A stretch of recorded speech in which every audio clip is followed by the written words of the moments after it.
माननीय सभापति महोदय, मैं धन्यवाद करना चाहूँगा, आपने मुझे मांग संख्या 26 और मांग संख्या 56 पर बोलने का मौका दिया।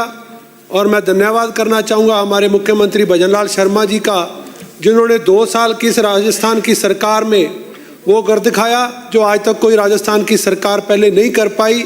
और हमने पहले 2 सालों में हमारी राजस्थान के संकल्प पत्र के 72% हमारी घोषणाओं को पूरा किया। हमारी बजट घोषणाओं को 90% हमने ज़मीन पर उतारा। और आज जन कल्याणकारी योजनाओं का जो राजस्थान का इंडिया में रैंकिंग है, 11 ऐसी योजनाएं हैं जो हम पहले स्थान पर हैं, 5 में हम दूसरे स्थान पे और 9 पे हम तीसरे स्थान पर हैं। और इसी सदन में मुख्यमंत्री जी ने अपने 2 साल का रिपोर्ट कार्ड जनता के सामने रखा और सदन की पटल पे रखा और सारे आंकड़े सदन में रखे गए। और वो भी 2 साल में याद कराना चाहूँगा विपक्षी दल को, जब इनके प्रदेशाध्यक्ष ने और इनके उप मुख्यमंत्री ने जनता के सामने कहा था कि मैं इसलिए पीछे हट रहा हूँ कि मेरी सरकार जनता के साथ किए हुए वादे और उनके साथ किए हुए मैनिफेस्टो में घोषणाओं पर खरा नहीं उतर रही है। वहाँ से इनका विवाद खड़ा हुआ था। आज ये जो सवाल बार बार हम, चाहे वो गवर्नर का एड्रेस हो, चाहे बजट का भाषण हो, चाहे आज डिमांड्स पे बात कर रहे हैं, बार बार इनको एक बात की तकलीफ है कि डबल इंजन की सरकार। और डबल इंजन की सरकार ने देश को क्या दिया, राजस्थान को क्या दिया, मैं सदन के पटल पे रखना चाहता हूँ। मैं आज आप सब पूरा देशवासी, पूरा देश इस बात पे गर्व करता है कि आज India 4th largest economy in the world है। We are the fastest growing economy in the world. इस बात का गर्व हर भारतीयों का है और विपक्ष को भी इस बात का गर्व होना चाहिए। और मैं इनको वो भी याद दिलाना चाहता हूँ, बार बार जो टीका टिप्पणी करने वालों को वो दिन याद करने चाहिए जब अमेरिका के अखबारों में छपा कि Indian prime minister came with a begging bowl. वो भी दिन थे और आज के भी दिन है। आज हम अगर राइस की बात करें, जहां हम राइस में पहले कहीं मांगने निकलते थे, गेहूं मांगने निकलते थे, आज हम दुनिया में सबसे बड़े प्रोड्यूसर राइस के हैं और सबसे बड़े एक्सपोर्टर भी हम आज इंडिया, हमारा भारत है। आज हम दुनिया में, पूरे दुनिया में ग्लोबली हमारा जो डायमंड कटिंग और पॉलिशिंग हमारा रैंक है वो हम पहले रैंक पे हैं। ग्लोबली हम 2nd रैंक पे हैं मोबाइल मैन्युफैक्चरिंग में और 3rd रैंक पे हम फार्मास्यूटिकल इंडस्ट्री की हमारी प्रोडक्शन में। और हमारा पूरी दुनिया में हम मैन्युफैक्चरिंग सेक्टर में आज हम 5वें नंबर पर खड़े हैं। और इस 5वें नंबर को पहले नंबर पे कैसे लेके आ जाएगा, ये डबल इंजन की सरकार काम कर रही है। आज दुनिया के लीडिंग देशों में मैन्युफैक्चरिंग में चाइना, दूसरे पे USA, तीसरे पे जर्मनी, जापान के बाद आज देश 5वें नंबर पे खड़ा है। और आज प्रधानमंत्री जी जोर दे रहे हैं कि हमें क्वालिटी प्रोडक्ट्स का प्रोडक्शन करना है, हमें सिलेक्टिव प्रोडक्ट्स का प्रोडक्शन करना है, चाहे हम देश को नई दिशा दे सकें। आज मैं जो FTAs हुए हैं, फ्री ट्रेड एग्रीमेंट्स का जो डबल इंजन की सरकार ने फायदा इस देश को दिया है, आज हमने 19 देशों के साथ फ्री ट्रेड एग्रीमेंट हमारा हुआ है, चाहे वो जापान हो, ओमान हो, ऑस्ट्रेलिया हो, UAE हो, और चाहे हमारा कोरिया और लेटेस्ट जो अभी हुआ है वो यूरोपियन यूनियन के साथ हुआ है। और दुनिया के बड़े बड़े लेगाओं ने हमारे लिए क्या कहा है, उससे पहले मैं बताना चाहूँगा, नवंबर 2024 से लेकर के 2025 तक जो भारत का एक्सपोर्ट बढ़ा है वो 15% की ग्रोथ रेट दर्ज की गई है। और हमारा 64.05 बिलियन से लेकर के आज 73.9 US बिलियन डॉलर का आज हमारा जो एक्सपोर्ट का पिछले 1 साल में ग्रोथ हुई है वो जनता के सामने है। और मैं इसी के ऊपर जो हमारा ऑस्ट्रेलियन हाई कमिश्नर, उन्होंने आर्टिकल लिखा है, फिलिप ग्रीन ने, the tariffs are gone, now let's build on India Australia pact. दुनिया के बड़े बड़े देश हमारे तरफ आप हाथ फैला करके बैठे हैं और आज हम मैन्युफैक्चरिंग हब बनने जा रहे हैं। इसी के साथ साथ यूरोपियन कमीशन प्रेसिडेंट जो उर्सुला वॉन देर इंडिया में आई हैं और वो यहाँ का के कहती हैं कि मदर ऑफ ऑल डील्स। एक एग्रीमेंट के साथ हम यूरोप की 27 मार्केट के ऊपर हमारा टारगेट है, 27 ऐसी मार्केट्स हमें मिली हैं और जिस एक एग्रीमेंट से हमें 6.4 लाख करोड़ का हमारा एक्सपोर्ट का हमें नई मार्केट तलाश की है। और ये पूरा फायदा ना सिर्फ एक स्टेट को होगा, पूरे देश को इसका फायदा होगा। अभी बार बार US ट्रेड की बात कर रही थी और अभी मैं आपसे एक बार और निवेदन करना चाहूंगा। The Nobel prize winner economist Thomas Schelling ने कहा है, the trade policies national security policies. Bharat की कोई भी जो हमारी जियोपॉलिटिकल सिस्टम में जो भारत को जहां होना चाहिए, भारत उससे एक कदम आगे है। हर जगह प्रधानमंत्री मोदी जी ने देश का नाम रोशन किया है। आज ग्लोबल ग्रोथ में अगर बात करें तो India is emerging as a leading engine in the world, और आज हमारा 16% का ग्रोथ रेट के में हमारा भारत का हिस्सा है। यह भी हम सब भारतीयों को इस पर गर्व करना चाहिए। और मैं अभी जो यूएस डील पर ये बार बार कमेंट कर रहे थे, अगर आपको देखना चाहिए और आपको यूट्यूब सर्च करना चाहिए, जो हमारे एमिनेंट इकोनॉमिस्ट हैं जेफरी शेज ने कहा है कि उन्होंने तारीफ की है कि Modi did a good job, he kept calm and handled the situation wisely. He said कि India got the best deal in the given circumstances. दुनिया के नामी अर्थशास्त्री हमारी इस डील की तारीफ कर रहे हैं, पर इनके चंद लोगों के पेट में दर्द है। और मैं ये भी आपको बताना चाहूंगा, शर्मसार करते हैं इनके देश नेता पार्लियामेंट में जब वो कहते हैं कि इन्होंने भारत माराठों को बेचा है। इनके शब्दों के इनको कंट्रोल नहीं है। और आज मैं बिल्कुल दावे के साथ कह सकता हूं, हमारे जितने एग्रीकल्चर प्रोडक्ट्स हैं उसके ऊपर बिल्कुल फुल्ली प्रोटेक्टेड हमारी यूनियन, जितने हमारे एफटीएज हुए हैं उसमें कहीं भी किसी भी कृषि प्रोडक्ट्स को कॉम्प्रोमाइज नहीं किया गया है। सिर्फ जो हमारे एनिमल फीड के प्रोडक्ट्स हैं उनमें हमारा रेट ज़्यादा है, वो भी हमारा प्रोडक्शन के साथ हम जो और डिमांड के साथ हम मैच नहीं कर पा रहे। मैं इसीलिए जो हमारा manufacturing mission for large scale, medium scale and higher scale industries का बात करूं तो हमारा 17% हमारा जीडीपी का शेयर मैन्युफैक्चरिंग सेक्टर से आ रहा है। और जो मिशन लिया गया प्रधानमंत्री मोदी जी तक, उनमें 2030 में इस हमारे मैन्युफैक्चरिंग सेक्टर को 17 से 25 ले जाने का काम हमारी सरकार करेगी। डबल इंजन सरकार ने टारगेट लिया है कि आज जो चाइना में 29% है उनका शेयर है, जर्मनी और जापान का 20% शेयर है और यूएसए का 17.6 है।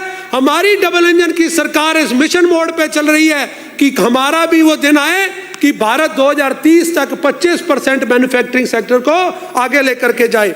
और मैं ये भी निवेदन करूंगा इन इनिशिएटिव्स को आगे बढ़ाने के लिए, चाहे वो मेक इन इंडिया हो, प्रोडक्ट लिंक्ड इंसेंटिव स्कीम्स हो, quality and high value manufacturing हो, ये पूरी हमारी सरकार कर रही है।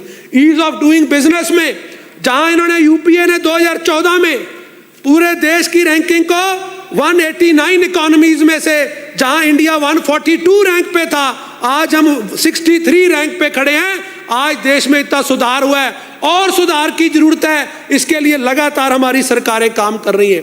और मैं राजस्थान की सरकार को, राजस्थान के मुख्यमंत्री जी को और राजस्थान के उद्योग मंत्री जी को धन्यवाद करना चाहूंगा कि ऑल इंडिया रैंकिंग में जो बिजनेस रिफॉर्म्स एक्शन प्लान की अगर बात करें तो उसमें इंडिया में पहले रैंक पे अगर कोई स्टेट आया तो वो राजस्थान है। मैं इसके लिए उद्योग मंत्री जी को बधाई देना चाहूंगा और ये राजस्थान की जरूरत है। आज इसी वजह से राजस्थान एक औद्योगिक केंद्र के रूप में उभर के सामने आया है।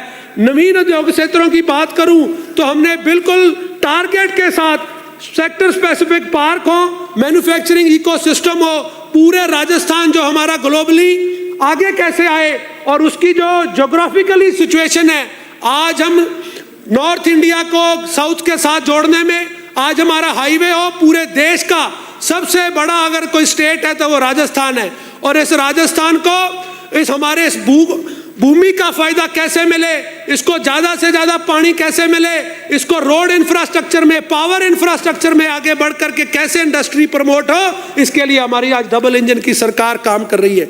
अगर मैं राजस्थान की नीतियों की बात करूं, इन्वेस्टमेंट को अट्रैक्ट करने के लिए इन 2 सालों में हमारी सरकार ने Rajasthan investment promotion policy, Rajasthan trade policy, Rajasthan export policy, Rajasthan MSME policy, Rajasthan logistic policy, Rajasthan minerals policy, Rajasthan civil aviation policy और राजस्थान टेक्सटाइल पॉलिसी, इन पे लगातार सरकार काम कर रही है ताकि देश दुनिया में बैठे लोग एक टूरिस्ट हब जैसे बन सकता है। आज हमारा मैन्युफैक्चरिंग हब अगर कोई बने तो वो राजस्थान बने, ताकि राजस्थान के युवाओं को, राजस्थान के भविष्य को इसका फायदा हो। आज हमारी सरकार ने बजट में सिंगल विंडो 2.0 प्लेटफॉर्म को भी लॉन्च किया है ताकि हम लोगों को सीधा अप्रोच कर पाए। और राइजिंग राजस्थान का बार बार ये इनको राइजिंग राजस्थान के नाम पे भी इनका पेट दर्द होता है। आज पहली सरकार है जिसने जितने एमओयूज हुए उनमें से 25% आज हमारे धरातल पर उतर गए। एक इनकी सरकार थी जो 5% भी उस MOU पे धरातल पर नहीं उतार पाए, आज राजस्थान की सरकार ने 8 लाख करोड़ के प्रोजेक्ट्स जो ग्राउंड पे उतरे और जिनकी ये बार बार बात कर रहे थे जमीनों की और सवाल का जवाब देना बिना भागे हैं। इनकी सरकार में उसी अडानी जी का जिनका ये बार बार नाम ले रहे हैं, इन्हीं की सरकार ने उनको हजारों हेक्टेयर जमीनें DLC का भी 10% पे दी थी। मैं सरकार का धन्यवाद करना चाहूंगा जिन्होंने 31 नए औद्योगिक क्षेत्रों की स्थापना की है और आज हमारे इस बजट में 14 नए औद्योगिक क्षेत्रों को विकसित करने का सरकार ने ऐलान किया है। 14 ऐसे औद्योगिक क्षेत्र हैं जिनको 1000 करोड़ रुपया खर्च करके अपग्रेड करने का सरकार ने काम किया है। इसी के साथ साथ आज जो इंफ्रास्ट्रक्चर की अगर बात करें तो यूनियन बजट में भी लगातार हमारा कैपेक्स बढ़ा है और पिछले साल के मुकाबले भी 11.5% का कैपेक्स बढ़ा करके 2,94,00,000 करोड़ का रोड एंड ट्रांसपोर्ट हमारी मिनिस्ट्री को पैसा मिला है, जिससे कि पूरे देश का नेटवर्क सुधरेगा। और आज नेशनल हाईवेज की बात करूं, 61% की बढ़ोतरी यूपीए की और एनडीए की सरकार में डिफरेंस है। जहां नेशनल हाईवे एक्सप्रेसवे कॉरिडोर्स की बात करें तो जहां 2014 से पहले मात्र 93 किलोमीटर एक्सप्रेसवे थे, आज हमारा 3052 किलोमीटर है। और आज हाईवे की अगर रेलवे की बात करें तो हमारे पूरे कैपेक्स का 45% शेयर इसको दिया गया है।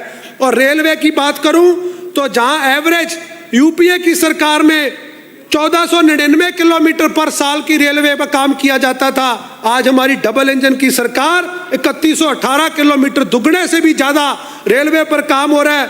और आज जिस तरीके से गुड्स एंड फ्रेट कॉरिडोर बने हैं, यहाँ बैठे हमारे साथी विधायक विपक्षी दल के जिनका एक्सपोर्ट का काम है, मैं नाम नहीं लेना चाहूंगा, पर उन्होंने कहा कि ऐसे ऐसे कंटेनर जो एक हफ्ते में जयपुर से कांडला पोर्ट या गुजरात पहुंचते थे, आज 24 घंटे में पहुंचते हैं। 4 गुना बिजनेस इनका बढ़ा है। और आज ये अगर किसी ने साबित किया है तो प्रधानमंत्री नरेंद्र मोदी जी के कुशल नेतृत्व का नतीजा है। पूरे देश भर में रेलवे के कॉरिडोर बन रहे हैं, रोड्स के कॉरिडोर बन रहे हैं, ट्रांसपोर्टेशन की सूरत बदल रही है। और आज स्पेसिफिक ओरिएंटेड जो कॉरिडोर्स की घोषणा भी हमारे यूनियन बजट में हुई है। बिजली क्षेत्र की बात करूं तो इनका और हमारा रिकॉर्ड हमने पटल पे रखा है। आज के इंडियन एक्सप्रेस में छपा है, वर्ल्ड बैंक के चीफ इकोनॉमिस्ट जो इंडिया आए और उन्होंने जो 3 सबसे बड़ी चुनौतियां भारत के सामने रखी हैं, उसमें से एक है the third challenge is the energy efficiency.